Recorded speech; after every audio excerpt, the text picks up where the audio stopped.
Welcome to Locked On's 2023 NFL Mock Draft Special, the most comprehensive mock draft, with local and national experts providing insight and analysis you can't get anywhere else. Don't miss a single pick as we discuss where the future stars of the NFL will call home. Part of the Locked On Podcast Network, your team every day.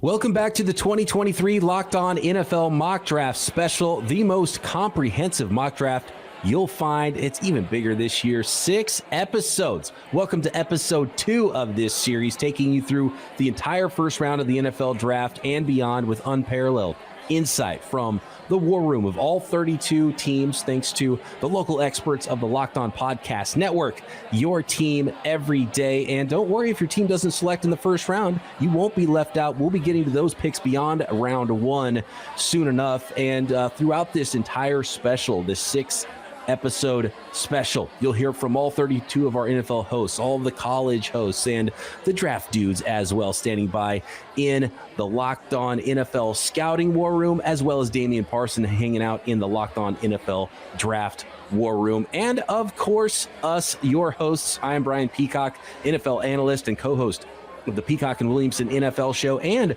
Locked On 49ers. Here with me, my co-host for Peacock and Williamson, that would be former NFL scout Matt Williamson.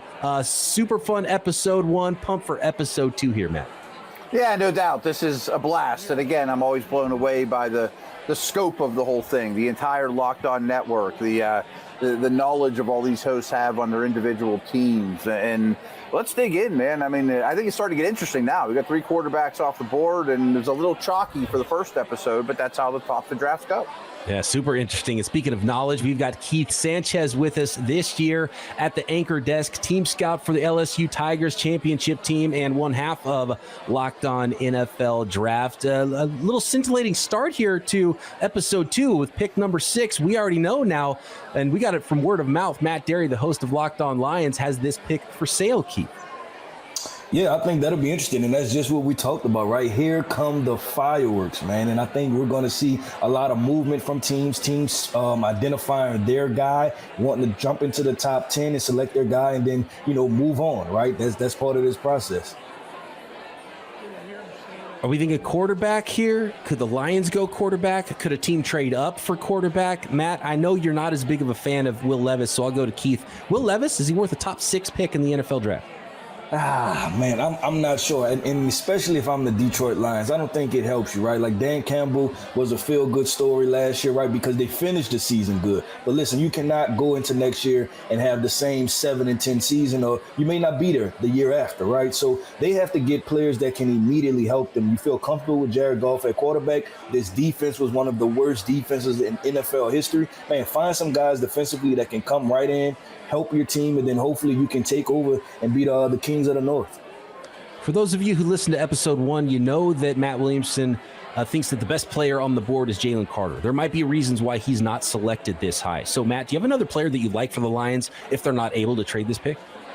I do. I would be highly, if Carter's not for you, and trust me, he's for me. I don't know him. I mean, if that's a problem for you, so be it.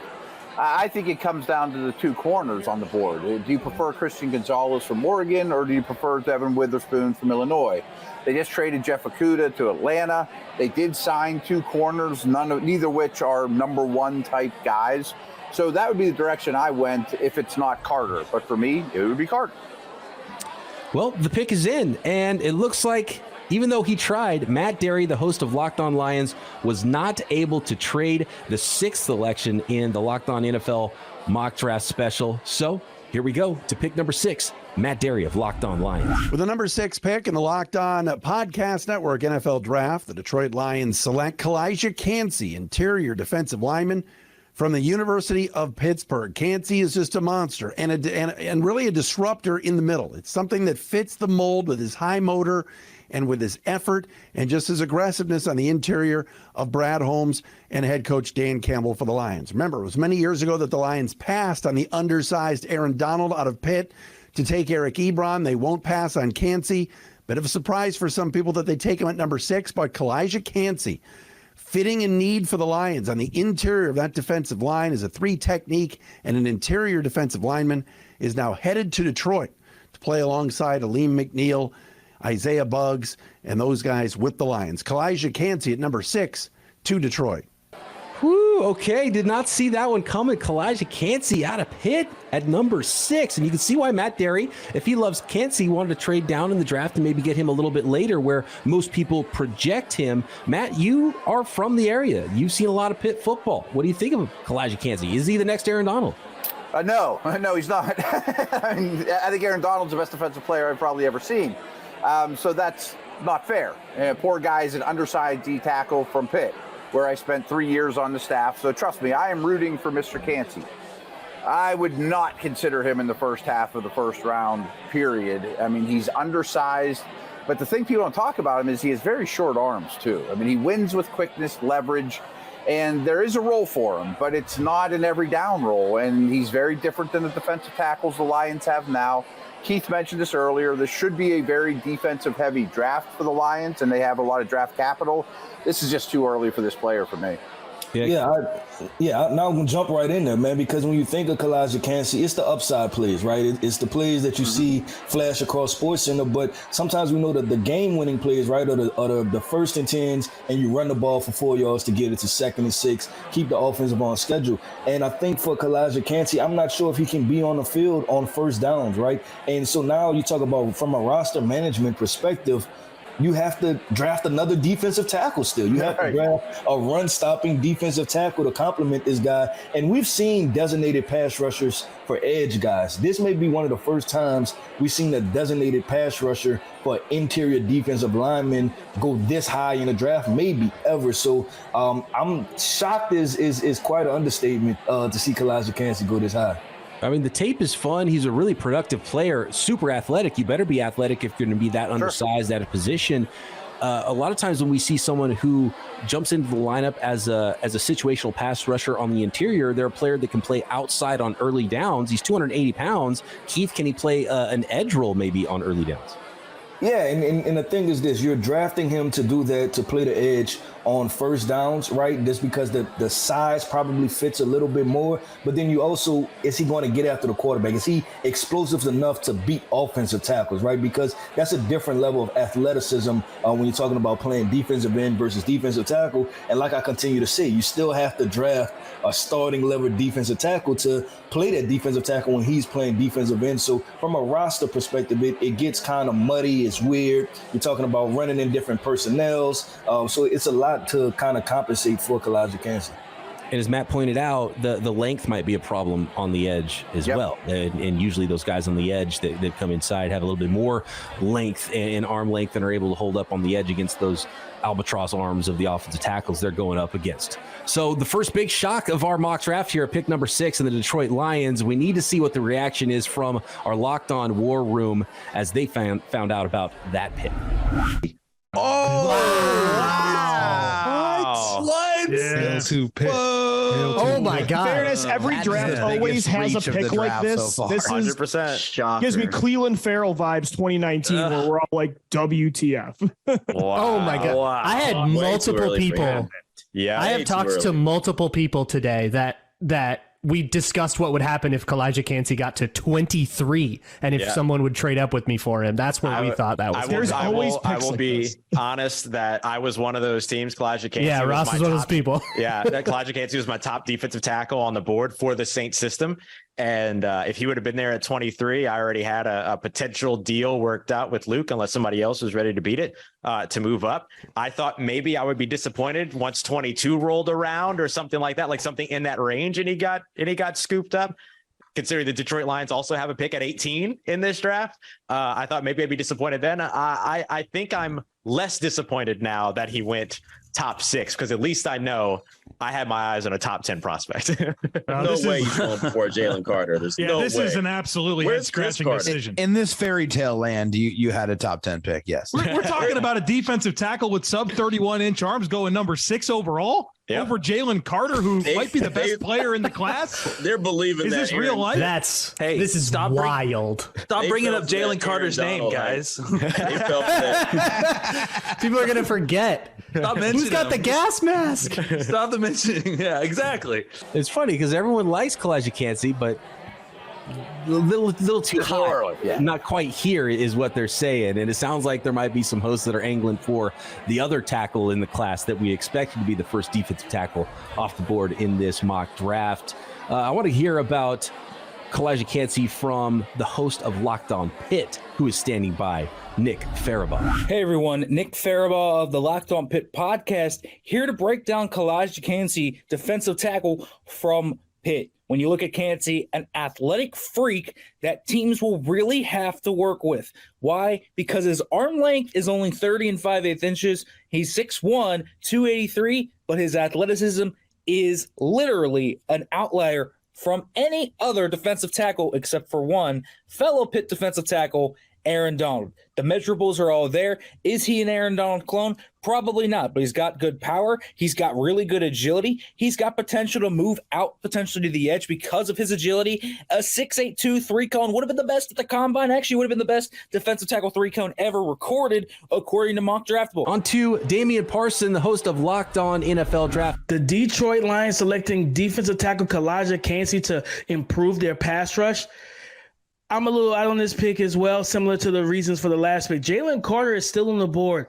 And I'm telling you, unless you know things that no one else knows, that this, and you got a crystal ball that says this guy is not going to make it due to character maturity issues, I cannot foresee a reason to select Kalijah Kancey over Jalen Carter. Jalen Carter is a better player. Kalijah Kancey is a pass rush specialist to me that, yes, he uses his leverage and he is strong when it turns out handling one-on-one blocks. But, man, for this defense, I have concerns of how they're going to stop the run with the Kalijah Kancey right in the middle of their defense, playing that defensive tackle, especially if you're going to play him day one on all three downs. So, yeah, I like the talent. I like Kalijah Kancey. I just don't see the fit here. So I am out on the Detroit Lions selecting Kalijah Kancey with the 6th pick in the draft. Good point there by Nick Farabaugh of Locked On Pitt that, certain teams might be okay with outliers where other teams might not.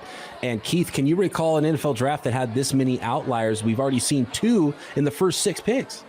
No, I can't. And you think about it, it's every position, right? You think about this is the outlier. This is the outlier. Bryce Young, you're talking to Kalijah Kancey, and then there are even outliers when it comes to, the cornerbacks and the safeties. It's just, man, this draft is so tricky. And we talked about it right in episode 1 of this mock draft was that, there are a limited amount of blue chip prospects. And then after that, my strategy would be just simply mitigating risk, right? Find starters, find guys that I think can contribute to my roster. And clearly, Kalijah Kancey is athletic and productive. Matt, do you remember what it was like when Aaron Donald was at Pitt? Did Kalijah Kancey play to that level? I don't well enough, to be honest with you, because I didn't overlap with AD when I was at Pitt. I'm much older than that. I was there with Larry Fitzgerald, who was pretty good in his own right for the Panthers, but Donald was more dominant. What I can say about Donald, and trust me, I see him down at the facility from time to time, he's much more physically imposing. Like, you walk past him and you're like, wow, that dude is rocked up.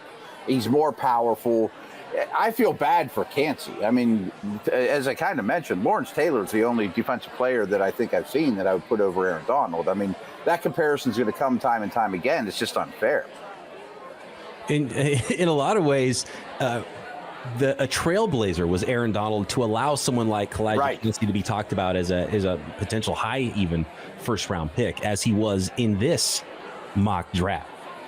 I mean, as Matt mentioned, they took Eric Ebron over him, and it took the Senior Bowl to really put Donald on the map. And it's funny is a lot of people had similar reactions to what we just saw when Aaron Donald was selected. It's like, nah, he's too small. Right. His tape was just too good, and he was too freaky. Yeah, but you can't go chasing ghosts, right? Like, you can't try to, make up for what you did and be like, man, we messed up Aaron Donald and Eric Ebron, so we're going to take Kalijah Kancey this time. I think that's the only tough part because we're talking about a one-off, right? Aaron Donald, University of Pitt, undersized, becomes the best possibly NFL defensive player ever. Like, that's a tough standard to kind of follow. Right. Yeah, that is rough.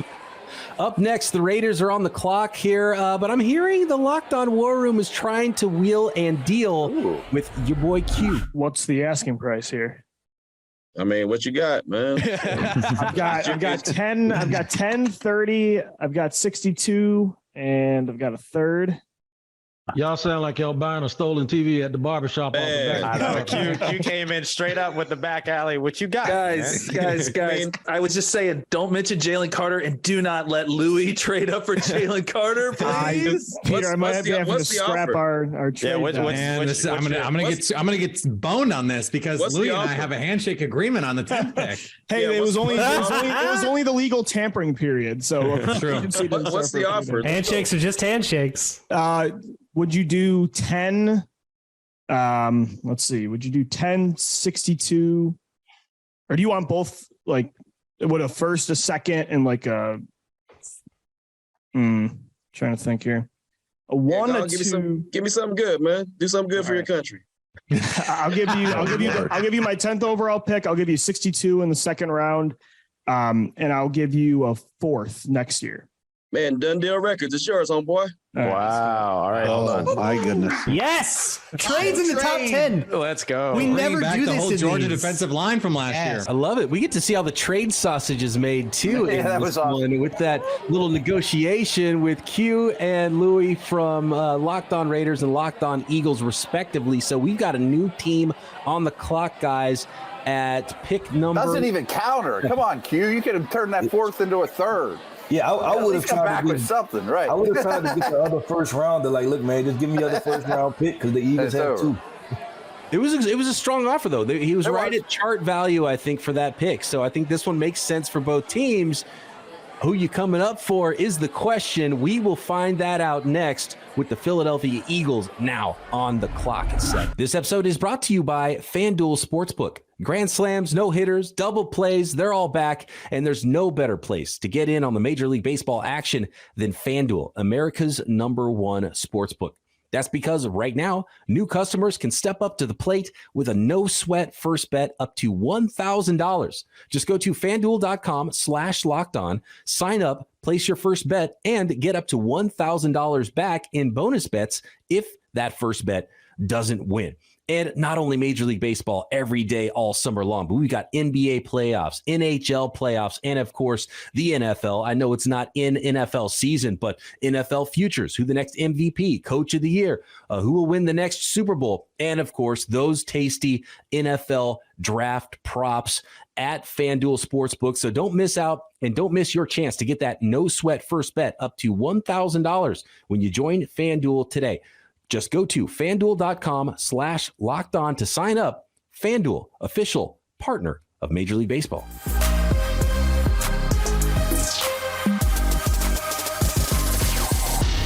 Welcome back to the Locked On NFL Mock Draft Special. We just had a big shakeup, an interesting pick at 6, and now a trade at 7. The Philadelphia Eagles have moved up from 10 to 7 with the Raiders, and they are now on the clock. And the pick is in. Louis DiBiase, the host of Locked On Eagles, with the selection. Who'd they move up for?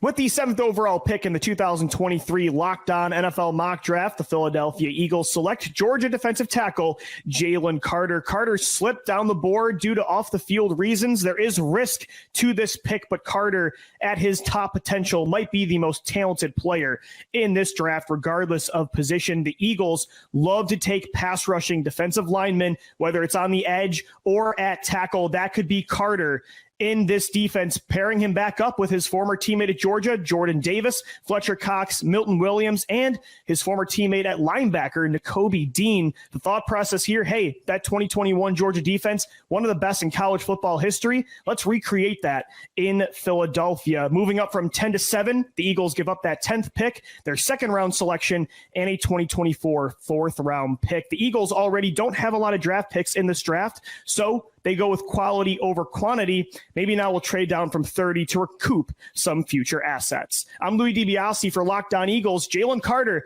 the selection at 7th overall. Okay, there's your guy, Matt. Jalen Carter, he was clearly the best player left on the board, and I think the Eagles is a perfect fit and a team that can assume that risk. Oh, yeah. I mean, they're the best roster in the league, get the best player in the draft, still have another first-round pick, as you know, Louis mentioned there, too. What he didn't mention is, first of all, he can go hang out with his Georgia teammates. That makes that acclimation process much easier. Nakobe Dean was considered a big-time leader on that defense. But the other thing, hey, Fletcher Cox, you're going to hang out with Jalen Carter every day and just hang and teach him what it's like to be a pro and what is there for him. It's a phenomenal move for the Eagles. Keith, you like this selection for the Eagles, and what makes Jalen Carter the best player by a lot of people's accounts in this draft? Yeah, this has been probably the best pick of the draft thus far, right? Even though the Eagles had to move up, I mean, we talk about the situations. I didn't even think, we mentioned the Eagles a little bit, but when you really think about the in-depth part of it, right? You're talking about the veteran defensive linemen that they have, the two former Georgia football players that they have on their team, right? Like, it's just a perfect situation that if you had any concerns about a guy with, character concerns, putting him with veteran defensive linemen in his position room, and then also putting him with teammates that have acclimated well to the NFL, it just makes all the perfect sense, man. And you're talking about Jalen Carter. You're talking about a guy that you're getting an elite level physical profile that when he's on, he is all the way on. Pairing him up with Jordan Davis, we've seen what that was in 2021, right? And it creates havoc. So I like the pick. I think it's a slam dunk pick, home run, whatever sport you want to pick. I'm all in on it. Yeah, if you're the Giants, Washington, Dallas, you just hated that. And even your Niners probably hated that. Anyone wants to compete in the NFC, that's the last thing you want to see. Yeah, I was gonna say, this is simply how the good teams stay good, right? Like just drafting good football players, man, and you take calculated risks, but then you also know that you have a good roster and you have the situations to bring along those players that may come along with some risk. Yeah, and it's what you've done in the past to put yourself in a position to assume that risk. You already have a really good football team. If he busts, it's not going to ruin your franchise. You have players in place that are leaders that can, that can mentor him. So, you have to credit Howie Roseman and the Philadelphia Eagles for putting together a situation, having those extra draft picks, because it's not just that they drafted a guy who fell to them because of off-field concerns. They had to trade up to get him. So it's not just a first-round pick. It's extra picks that they traded him. So absolutely some risk here. But the one team with the best fit probably, and the team with the easiest path to assume that risk if Jalen Carter burns them on the other end. I want to hear more about Jalen Carter from Locked On Bulldogs host Daniel Monroe. What is up, everybody? Daniel Monroe from the Locked On Bulldogs podcast, talking about Jalen Carter, interior defensive lineman from the University of Georgia. I think everybody knows the name Jalen Carter, and sadly, the most notable thing about Jalen Carter is what's happened since the national championship game, the way that the things that have happened off the field with the tragedy in Athens, and the way that all of that legal situation has potentially tarnished his image and tarnished his draft stock. But if you want to talk about Jalen Carter, the football player, this is, in my opinion, the best defensive player in this draft class without question. He has got freakish pass rush skills. He's got elite strength and incredible run stopping ability. He's a 3-down defensive tackle in the NFL for a long time.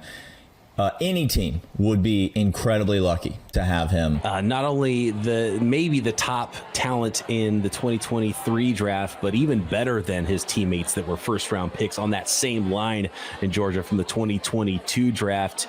Damian Parson, what are your thoughts on Jalen Carter, the prospect, co-host of Locked On NFL Draft? The Philadelphia Eagles move up for their guy, a blue chip elite type of prospect in Jalen Carter, pairing him up with his Georgia Bulldog teammates in Nakobe Dean at linebacker and Jordan Davis at defensive tackle and nose tackle as well. And as I've said in the past two selections, when you look at Jalen Carter and what he means and what he brings to a defensive line, this is an elite caliber prospect, athletic, powerful, length, motor. He plays with a nasty streak as well. He sets good leverage in the run game, but also being so disruptive in the pass game, being able to take on double teams and win one-on-one. They motion him around and move him on the edge, and he stood up and rushed off the edge before, but you see the bending ability, the agility to able to work around as a twist and stunts, man. So for me, I think this is a home run move for the Philadelphia Eagles. We are to pick number 8 in the Locked On NFL Mock Draft Special. That means it's the Atlanta Falcons on the clock, and Aaron Freeman, the host of Locked On Falcons, to make this selection. They've already added a cornerback recently, but still some of the best players in this draft are corners. Guys, who do you like for the Falcons here at pick number 8 after Jalen Carter just went off the board at pick number 7. Keith, is there a player you like from the Falcons in a fit here at this portion of the draft? I'm seriously considering offensive line, man. This is a team that wants to run the football under the head coach Arthur Smith, right? Like we know that he come from the Tennessee Titans where they had Derrick Henry. So I will go offensive line. I know I have another Georgia Bulldog who's everyone is not as high on, but I really like, and that's offensive tackle Broderick Jones. This is a guy that I think has left tackle, left guard positional versatility. He plays with the tenacious, just nastiness as a football player. And he also has what I look for in every offensive lineman, especially offensive tackle, range as a blocker, man. This is a really good athlete. He can get out there in his pass set. So I think they should go offensive line and try to solidify things up front so they can run the football at will. Matt, are the Falcons in a spot with their roster where they just sit there and say, who's best player available? Let's not worry too much about position. Possibly. I mean, they're still a ways away without question. The appeal of, your choice of offensive linemen in this draft would be appealing to me as well.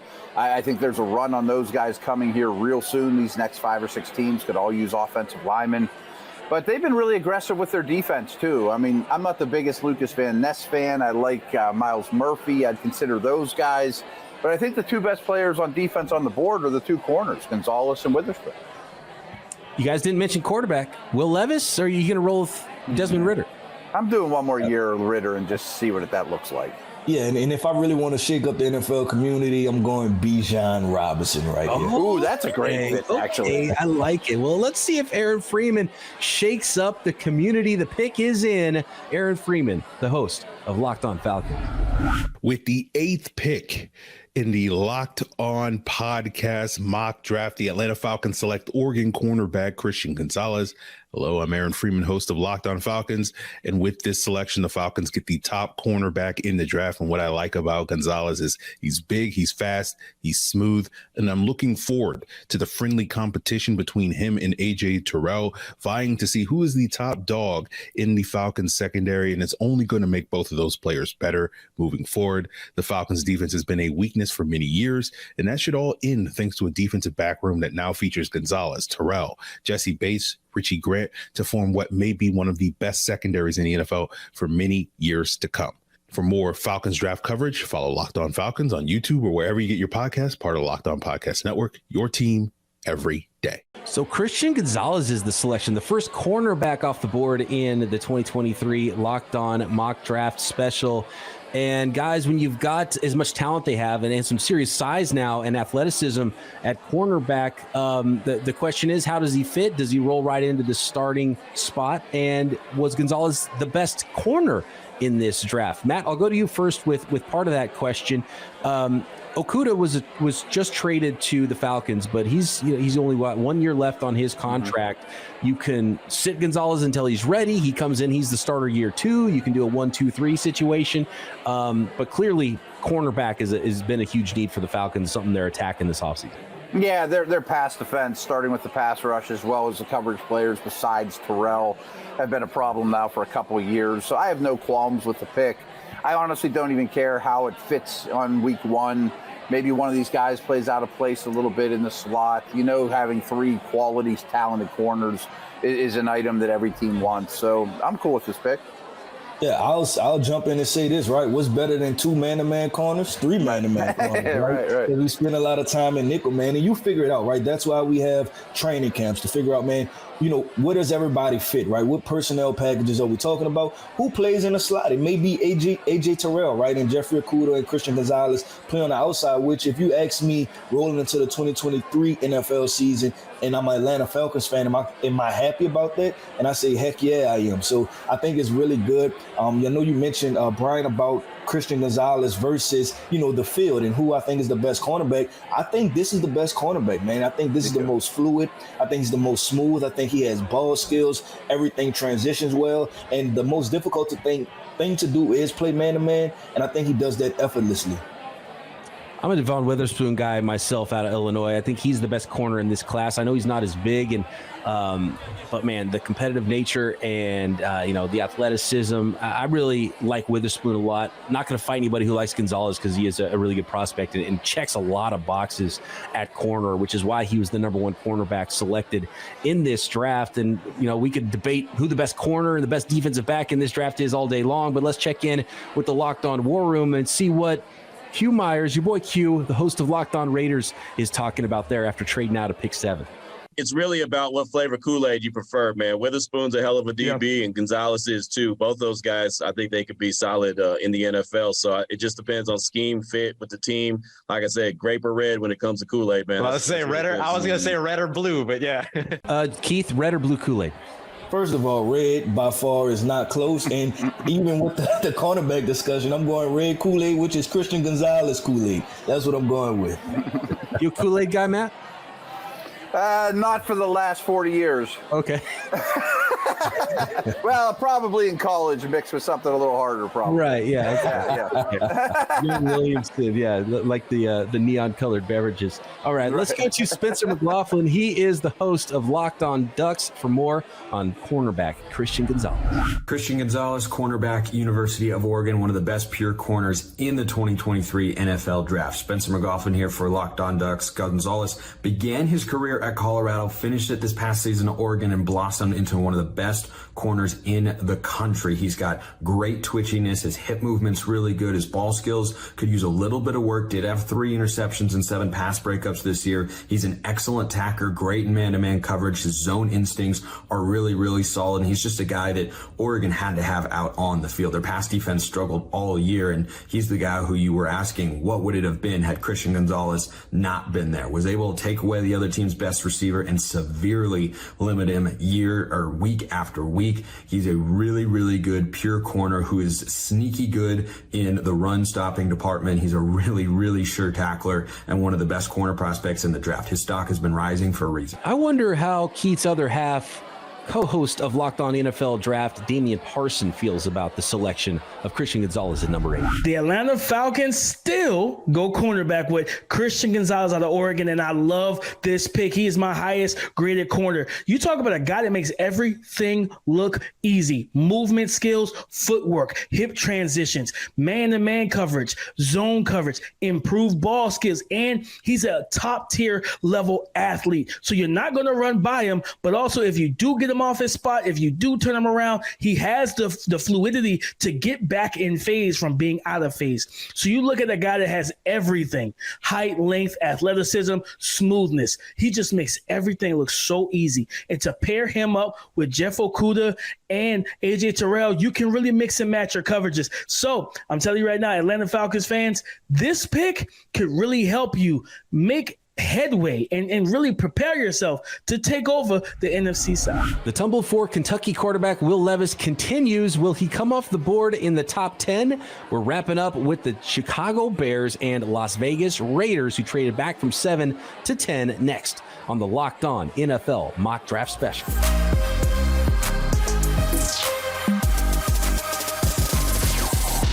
I'm Joe Marino. He's Kyle Krabs. We're from the Locked On NFL Scouting Podcast with the Draft Dudes. And Kyle, we've got a run on some defensive players here, some defensive tackles. Consider me very surprised that Kancey out of Pitt goes ahead of Jalen Carter out of Georgia. The Lions going with Kancey here. Kyle, I got to tell you, I'm confused. I'm really confused by this selection. I think the Lions can use a more complete defensive tackle. They had one right there in Jalen Carter. Kancey, small, 281 pounds, sub 31-inch arms. I think he's kind of a interior rush specialist, and I think Detroit has those players in John Kaminsky and even Josh Pascal, a guy that they could reduce inside and rush some of those interior gaps. I think they needed a more complete player, and Jalen Carter was right there. They didn't pick him. He falls one more spots. The Eagles trade up and get him. Love it for the Eagles. Got questions about this pick for Detroit. Yeah, I certainly think this is the buzz around Kancey right now is in regards to the first step explosiveness and what he is able to do rushing the passer, and it is a pass rushing league, and that's what moves the needle, and it gets you dollars, and you understand all that. And I also understand Jalen Carter has not had a great pre-draft process, right? So you look at it through that lens. You have a buzzy name in Kancey, and you have a name in Carter who has not answered the questions that you were hoping that he would answer. But I do agree with you wholeheartedly, Joe, especially when you think about the MO of Detroit, right? And that coaching staff and the ideology of that team, and to be physical. And Kancey's a gap shooter, and he's going to have a chance to make an impact on that front next to Aiden Hutchinson. And Ali McNeil's a nice player for them, even though he's not a really dynamic player, kind of a fun contrast between those two. But I do agree with you that if you're looking to make a pick in the top 10 for a defensive tackle, I don't see the pathway for Kalijah Kancey playing 800, 900 snaps early in his career until he continues to develop. I think this is a third down rush specialist early on in his career. And I agree with you that if you wanted to go with defensive tackle and address a need, a player that's going to fill more snaps for you up front and be a more valuable player as a result is Jalen Carter, who the Eagles get by trading 10, 62, and a 2024 fourth round pick to go from 10 to 7 and jump the Falcons and the Bears, who felt like two possible landing spots for Jalen Carter. The Eagles, right? Yeah. Number 10. They're in striking distance to make a deal like this, get one of the top two players in the class, probably regardless of position. I mean, Howie Roseman really set themselves up very nicely for this opportunity. And we're not talking about a team that is rebuilding. This team was in the Super Bowl last year. They got a lot of that talent returning and coming back. The rich get richer with the addition of Jalen Carter in Philadelphia. Welcome back to the 2023 Locked On NFL Mock Draft Special. 8 picks down. We are at pick 9 now, and that is the Chicago Bears. After moving down from number 1 with the Carolina Panthers, the Panthers went up to get their quarterback. The Chicago Bears now, guys, are at number 9. They've done a lot of work this offseason on that roster. So where they sit now, where the draft board has fallen at pick 9, Matt, are there any players out there that you like for Chicago in this slot? Absolutely. I mean, I love that. If I'm a Bears fan right now, I'm thrilled that I have my choice of offensive linemen. Do I want the pure left tackle in Johnston from Ohio State or Jones from Florida? Or am I just going to grab Skoronski, who's, right up the road in Northwestern, and figure out a spot for him? So I think all those options are fine. If it's not O-line, though, I think it's just best defensive player available. That defense needs a lot of work. They've done a lot around Justin Fields on offense. Witherspoon would probably be my choice in that instance. Yeah, I was going to say, I agree. I think they should go offensive line. Listen, Justin Fields is probably the most talented quarterback as far as physical tools that the Chicago Bears have had in the last 40 years. So you cannot mess this up, right? You cannot mess this up. You have to get this figured out. We brought in wide receivers, but he can't throw the football if people can't protect him. So I think you have to invest into this offensive line with this pick. Yeah, you got to protect your quarterback. Keith, which offensive lineman do you like?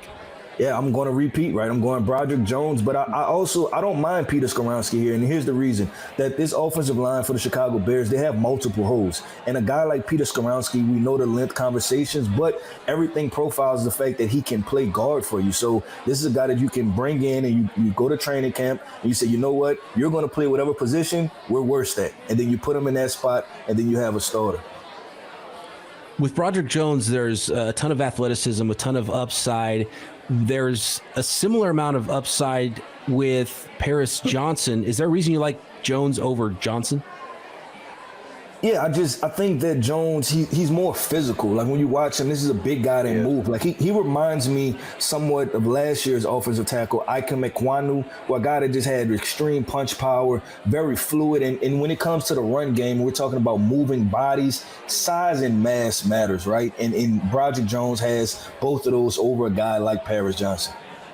And I said earlier, Will Anderson, whoever selects him, that GM will sleep the best. And I think Peter Skoronski, you could say something similar, and maybe he doesn't have the perfect projection to offensive tackle, but you're just going to be able to plug in a guy who's going to be, ready to play early and play at a high level, even if it's at left guard. And look, you got to be good at all 5 spots of your offensive line in today's NFL. So we'll see what the Chicago Bears do here. And the pick is in. Lauren Cox on the clock with the Chicago Bears at pick 9. With the 9th pick in the Locked On Podcast Network mock draft. The Chicago Bears select Ohio State wide receiver Jaxon Smith-Njigba. The Bears, despite acquiring DJ Moore in the trade down from 9 to 1, can't pass up this opportunity to add another dynamic playmaker for Justin Fields.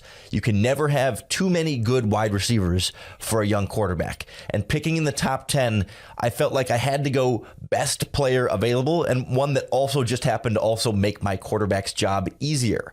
I like the offensive tackles in this draft. I like the edge rushers and defensive linemen in this draft, but I feel like I can afford to wait and get them a little bit later and aren't in love with any of them as like a true gotta have them in the top 10 pick, the way I feel about Jaxon Smith-Njigba, who can be a 1,000-yard receiver out of the slot in the mold of like an Amon-Ra St. Brown or maybe even a Cooper Kupp.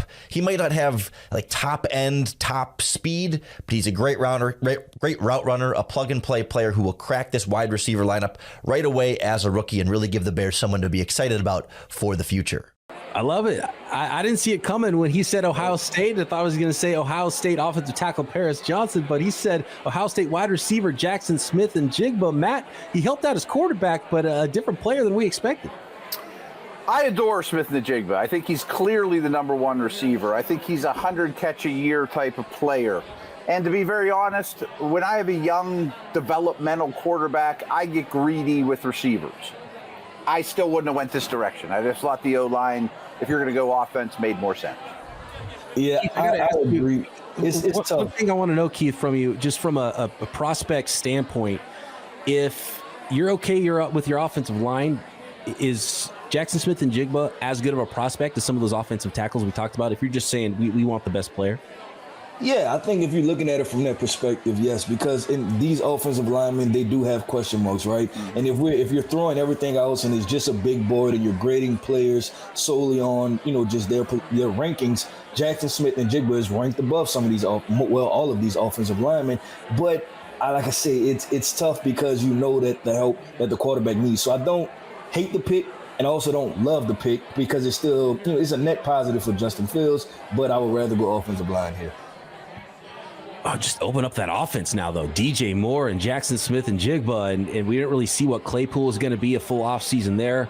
And Mooney and Komet. Yeah, I already like Mooney and Komet, and so okay. So let Justin Fields just chuck it. He might have to run for his life a little bit, but he'll have plenty of weapons now to throw to. It's something he hasn't had in his NFL career yet. So really interesting pick there with Jaxon Smith-Njigba going number 9. And I know in the Locked On War Room, that pick was not at all expected. And I know there was a lot of hosts that themselves wanted to get their hands on Jaxon Smith-Njigba. Oh, you mother! Justin Fields breakout. I wanted him bad. He wasn't getting to 22 though. That was the player that I was trying to get with Louis to get to 10 to trade up for. But he wouldn't have even gotten it. It all works. Wouldn't matter because he's going to 9. Yeah, you had to settle for Jordan. I just want to know, can he play guard? Can he pass protect? Man, well, if I love him so much. Cincinnati Bengals, they don't need him to pass protect. They just need to get the ball out of his hands. Fantastic reaction from the folks in the Locked On War Room. Jay Stevens is the host of Locked On Buckeyes, busy in this mock draft, standing by to talk about wide receiver Jaxon Smith-Njigba. Jaxon Smith-Njigba, wide receiver, Ohio State.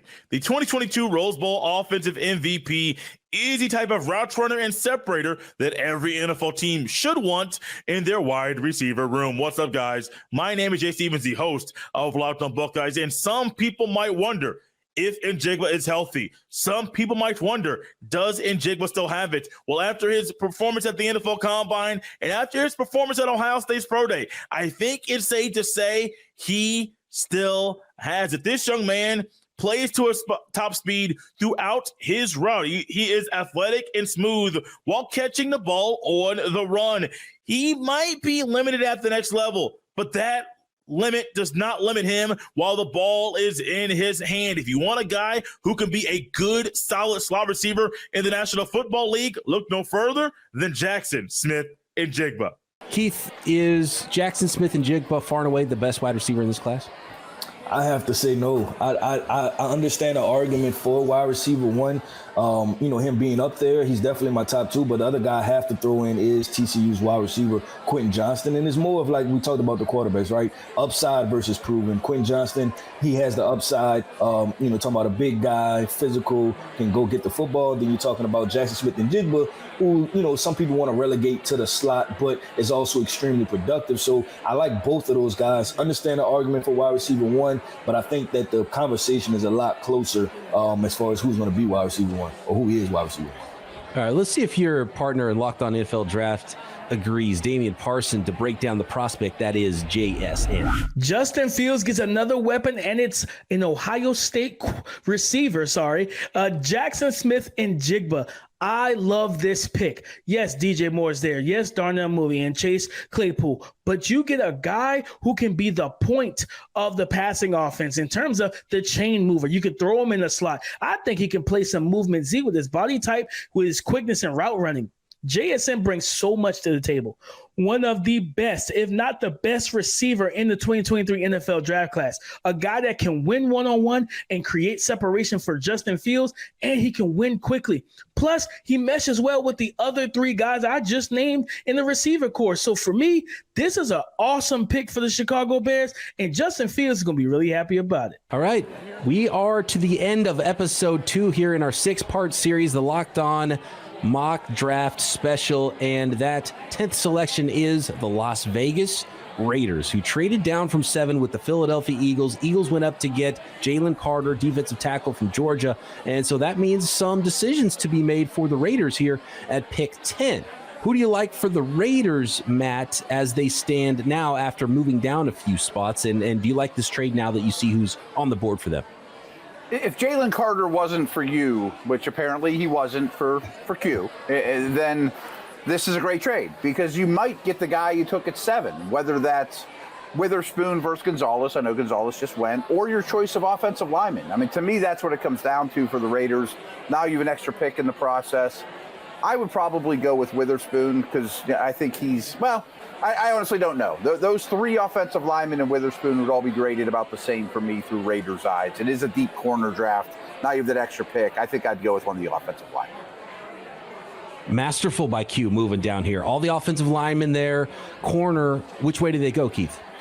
I think you go offensive line, and you go offensive line because of this. This is a deep cornerback class, right? And you was able to pick up some extra picks via the trade. And I think you use one of those trades to draft a cornerback. I think there's very well, you're talking 2nd, 3rd round. You can still find a starting level cornerback. Maybe will not be as good as a Devin Witherspoon, but we still talk about this high crop of offensive linemen. You still have tier 1 offensive linemen sitting right there. So I take your pick. Whoever you feel like grades out the highest, you take that offensive lineman.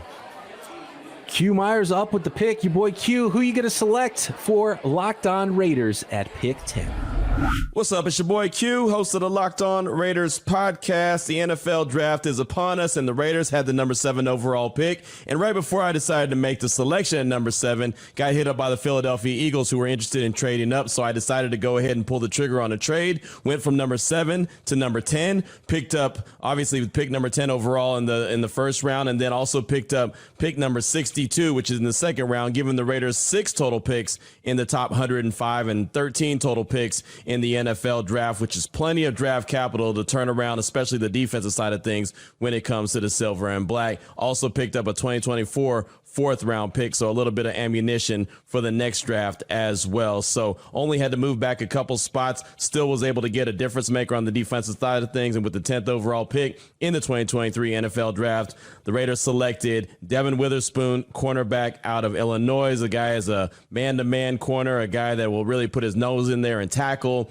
He's a difference maker on that side of the ball. At some point in Illinois, opposing quarterbacks decided not to throw his way. He was that good. So still came up with some good production, was able to get his hands on the ball quite a bit in 2023, and he'll be a real good addition to the Raiders defense. So there you go. Devin Witherspoon is the pick at number 10 for the Raiders in the 2023 NFL draft. So Devin Witherspoon here at number 10. Keith, you had Gonzalez higher than Witherspoon.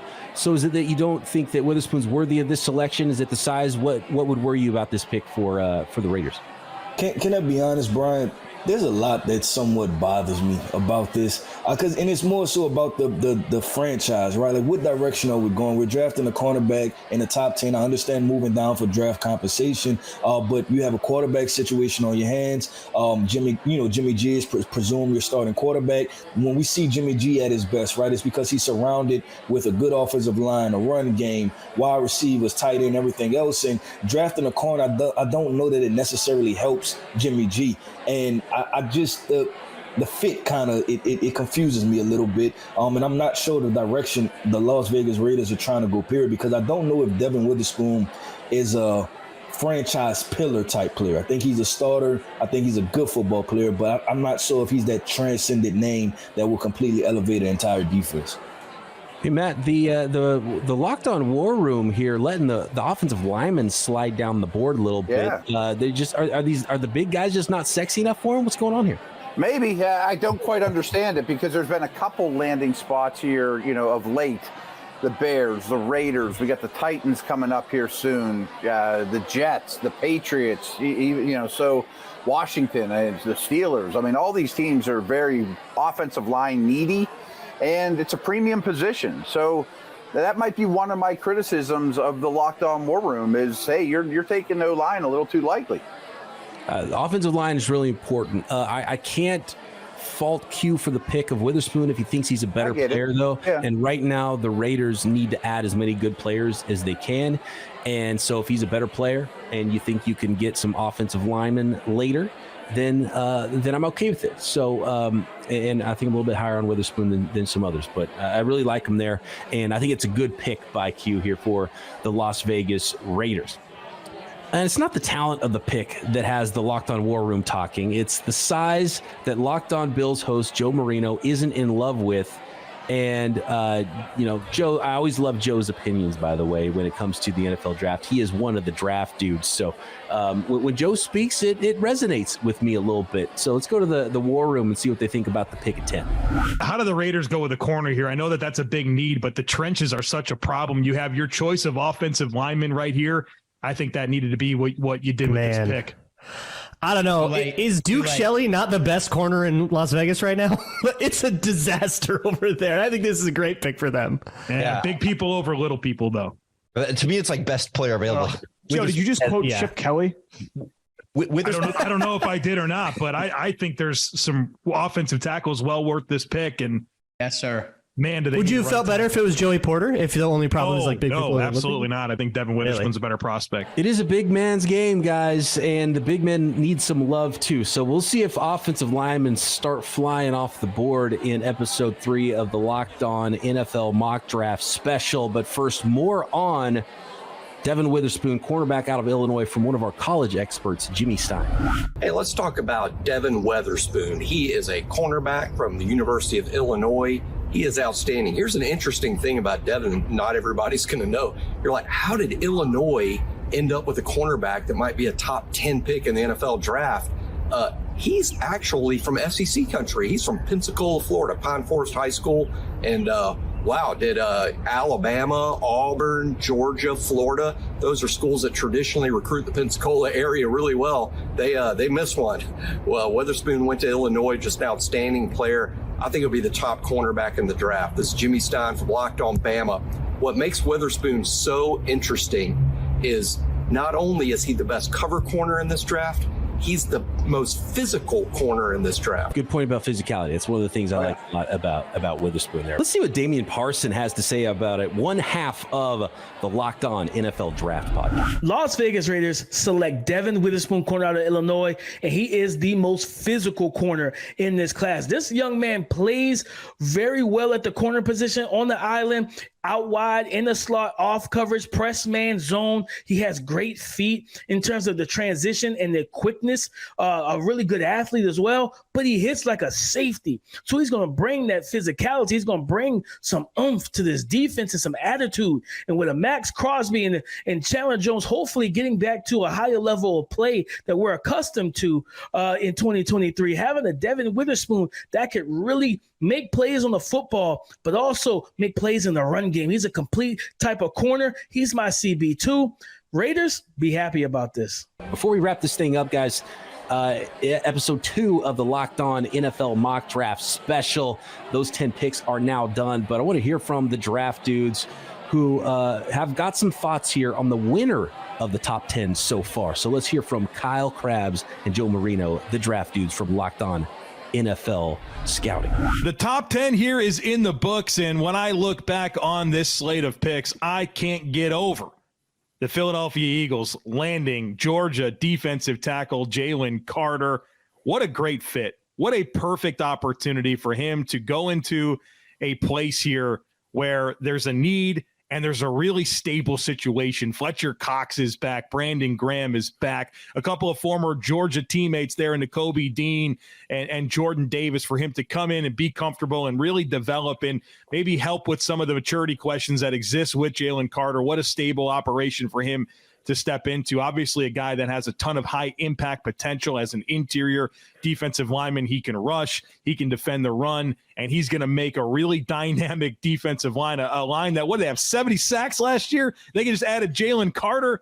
Oh man, I think this is a phenomenal move for Philadelphia to move up a little bit and get a high impact player like Jalen Carter.